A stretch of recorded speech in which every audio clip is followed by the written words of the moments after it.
Picture this. It's the 1930s in Mississippi. Evening is fast approaching, but the darkness falling across the state?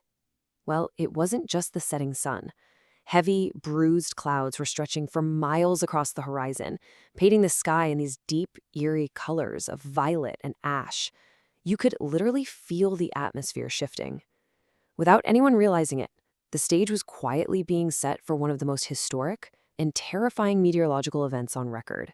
Now, down on the ground, a really chilling juxtaposition was playing out. The rain had started to fall, and you could see lightning fracturing the distant horizon. Yet, normal life just carried on. Kids were playing outside, and neighbors were chatting. You have to remember, in the American South, spring thunderstorms were just a totally routine backdrop to daily life. For the folks going about their evening, this was just another passing shower. They had absolutely no idea they were standing right on the edge of disaster. But here's the thing. There were dozens of routine thunderstorms rolling across the Mississippi plains that evening, but one storm was entirely different. Hidden deep inside its dark rolling clouds, something incredibly violent was taking shape. We're talking about a massive meteorological anomaly that was harboring a truly deadly threat. Let's look at what was actually happening inside the belly of this specific storm. It was basically a catastrophic chain reaction. A rotating column of air began to twist and develop, and it acted almost like an engine. It was actively feeding on that warm, moisture-rich air of the southern evening. And as it gorged itself on this atmospheric fuel, the barometric pressure absolutely plummeted. The winds started accelerating to just terrifying speeds, and that rotation violently tightened up.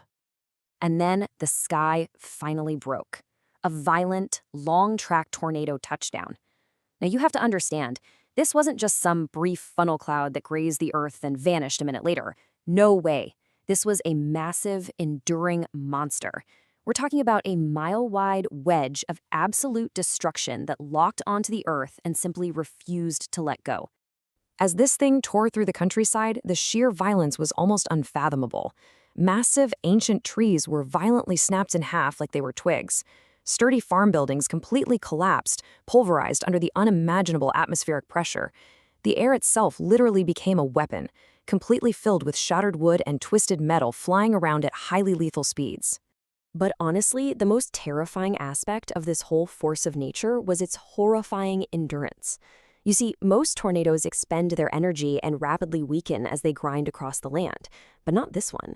It was actually actively drawing energy from the atmosphere, gaining power and growing wider and wider with every single mile it traveled.